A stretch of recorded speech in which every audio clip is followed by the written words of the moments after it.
ان آیتوں میں اللہ نے یہ بھی فرمایا وما کان المؤمنون لینفروا کافا، مومنین کے لیے یہ مناسب نہیں کہ سب کے سب جہاد میں نکل جائیں. پہلے تو کوئی باقاعدہ فوج نہیں تھی نا، تو سارے ہی جا رہے ہوتے تھے. تو اللہ نے فرمایا کہ سب بھی نہیں، پیچھے بھی کام ہے، ہر طرح کے شعبے زندہ ہونا ضروری ہے. اب تو ملکوں کی فوجیں بن چکی ہیں، حضرت عمر رضی اللہ تعالیٰ عنہ کے دور سے باقاعدہ یہ منظم ہونا شروع ہو گیا تھا. تو اب تو فوجیں، اب تو ظاہر ہے اب فوج لڑتی ہے. لیکن اگر فوج کسی ملک میں ناکافی ہو جائے لڑائی کے لیے، کسی اسلامی ملک کی بات کر رہا ہوں، تو پھر عوام پہ بھی جہاد فرض ہو جاتا ہے. اور پتہ ہے جہاد ایک ایسی چیز ہے کہ جب فرض عین ہوتا ہے نا تو حکومت پر واجب ہوتا ہے کہ اگر فوج کمزور پڑ رہی ہے تو جتنے جوان ہیں ان کو بھی لتر لگا کے بھیجے وہ بارڈر پہ، سمجھ رہے ہیں، اور ان کے لیے پیچھے رہنا جائز نہیں ہے. اور اگر وہ بھی کافی نہیں ہو رہے تو پھر عورت پہ بھی واجب ہو جاتا ہے کہ وہ بھی لڑے جا کے. فقہاء نے جہاد کے احکام بہت تفصیل سے بیان کیے ہیں کہ سب پہ واجب ہو جائے گا، جتنے بھی جوان ہیں عوام پہ بھی واجب، اور حکومت پر یہ بھی واجب ہو جائے گا کہ اگر یہ کافی نہیں ہو رہے تو زبردستی بھیجے ان کو. تو ہلکی چیز نہیں ہے اپنے ملک کا دفاع اور قوم کا دفاع اور جو ہے اہل اسلام کا دفاع، یہ اتنی ہلکی چیز نہیں ہے کہ لڑو. اب دیکھو ملک میں جب کوئی لڑائی شروع ہوتی ہے لوگ فوجیوں کا مذاق اڑانا شروع کر دیتے ہیں، کچھ بدبخت لوگ. یہ بہت بڑا جرم ہے، یاد رکھو بہت بڑا جرم ہے.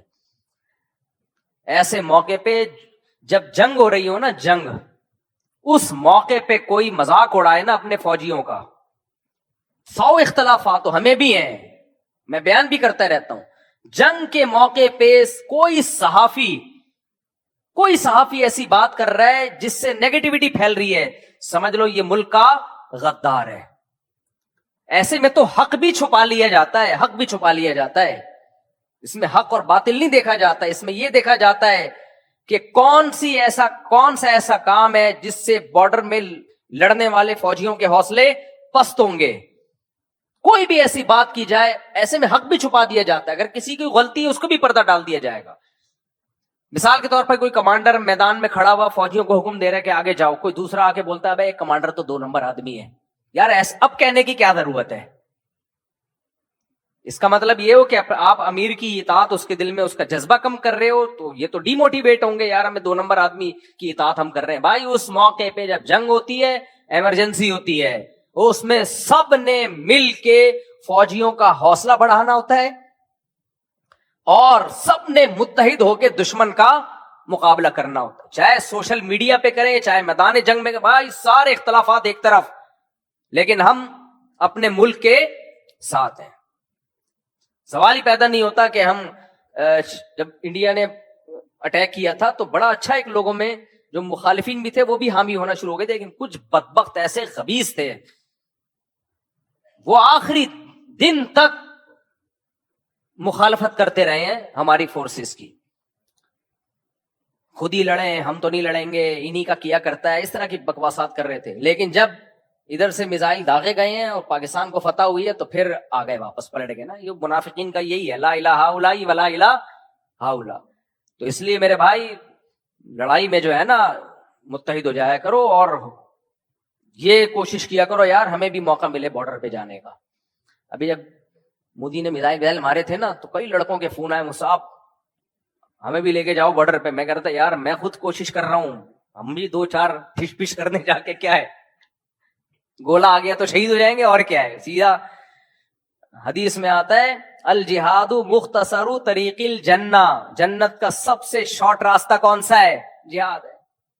ویسے ہمارے کون سے اتنے اچھے اعمال ہیں، وہاں لتر لگنے کا زیادہ خطرہ ہے ہم سب کو. تو سب سے آسان راستہ یہ ہے. تو بارڈر پہ لڑائی ہو، فوجی کمزور پڑ رہے ہو، ہر نوجوان کا جذبہ ہونا چاہیے مجھے بھیجو یار.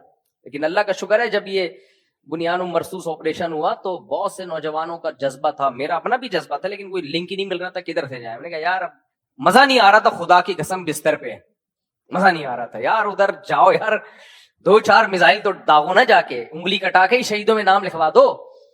تو ایسے موقع پہ یہ جذبہ ہونا چاہیے. یہ بےغیرت قسم کے جو صحافی بکواسات کر رہے ہیں نا، ان کی مت سنو. اس موقع پہ کچھ بےغیرت صحافی ہیں، وہ گند ہی ان کے منہ سے ہمیشہ گوں ہی نکلے گا. باقی جب جنگ ختم ہو جائے پھر لڑو آپس میں. وہ تو ہم لڑ رہے ہیں, اللہ کا بڑا فضل ہے, سیاسی لڑائیاں بھی ہوں گی, وغیرہ وغیرہ بھی ہوگا, تو پھر لڑو آپس میں. دشمن کے سامنے کیا ہے ایک. یہ جو لڑائیاں ہو رہی ہیں نا, یہ ان لڑائیوں کے پیچھے اسرائیل اور انڈیا ہے. سمجھ میں آ رہی ہے بات؟ کیونکہ پاکستان ایک واحد ایٹامک طاقت رہ گئی ہے, وہ کبھی بھی سامنے سے آئے تو مار کھائی نا, تو دائیں بائیں سے آ رہے ہیں وہ.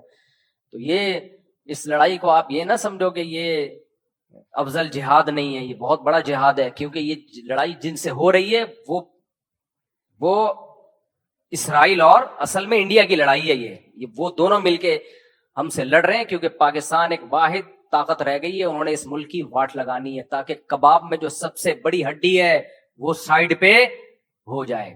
تو اس لیے جذبہ پیدا کرو اپنے اندر. ایسے موقع پہ تو یہ تو متحد ہونے کا بہترین موقع ہے. خیر جلدی سے میں ختم کرتا ہوں درس کو. ساری آج جہاد کی آیتیں, اللہ نے اتنی آیتیں بیان کی ہیں, ایسا زبردست.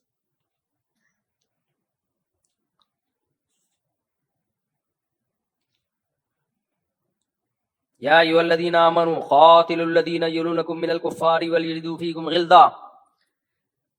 اللہ فرماتے ہیں جو کفار سے جب لڑائی کرو نا تو ان کو چاہیے تمہارے اندر سختی محسوس کریں. صحیح ہے نا؟ کیا محسوس کریں؟ جب لڑائی ہو تو ان کو لگے کہ غلط لوگوں سے ہمارا پالا پڑ گیا ہے. وَاعْلَمُوا أَنَّ اللَّهَ مَعَ الْمُتَّقِينَ, اور جان لو اللہ پرہیزگار لوگوں کے ساتھ ہے. تو جہاد میں برائیوں سے اجتناب کی بڑی اہمیت ہے.